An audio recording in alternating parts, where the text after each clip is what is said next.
സ്വർണം പണയം വെക്കാൻ പോവാണോ നിങ്ങൾ? എങ്കിൽ ഏപ്രിൽ 1, 2026 മുതൽ RBI കുറിച്ച് ഗൈഡ് ലൈൻസ് ഇറക്കിയിട്ടുണ്ട്. ഇത് നിങ്ങൾ മാൻഡേറ്ററി ആയിട്ട് അറിഞ്ഞിരിക്കണം. പണ്ടത്തെ പോലെ സ്വർണം പണയം വെച്ചതിന് ശേഷം വീണ്ടും വീണ്ടും പുതുക്കാനൊന്നും ഇനി പറ്റില്ല. നമ്മൾ വെച്ച എമൗണ്ട് പലിശയും തിരിച്ചടച്ച് സ്വർണം എടുത്തതിനു ശേഷം മാത്രമാണ് വീണ്ടും ഇത് പുതുക്കി വെക്കാൻ പറ്റുള്ളൂ. മാത്രമല്ല 2 ലക്ഷം രൂപ മൂല്യമുള്ള സ്വർണമാണ് നിങ്ങൾ വെക്കുന്നതെങ്കിൽ അതിന്റെ 85%, 2.5 ലക്ഷം മുതൽ 5 ലക്ഷം വരെ ആണെങ്കിൽ 80%, 5 ലക്ഷത്തിന് മുകളിലോട്ടുള്ള സ്വർണം ആണ് നിങ്ങൾ വെക്കുന്നതെങ്കിൽ 75% നിങ്ങൾക്ക് നിങ്ങളുടെ കയ്യിൽ കിട്ടിയിരിക്കും. ഇമ്പോർട്ടൻ്റ് ആയിട്ടുള്ള ഒരു അപ്ഡേറ്റ് ആണിത്.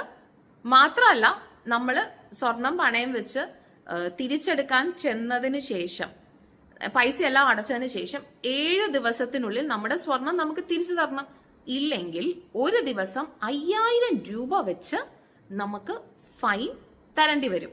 അപ്പൊ ഈ കാര്യങ്ങളെല്ലാം നിങ്ങൾ മനസ്സിൽ വെച്ചിട്ട് വേണം ഇനി മുതൽ സ്വർണം പണയം വെക്കാൻ പോകാൻ.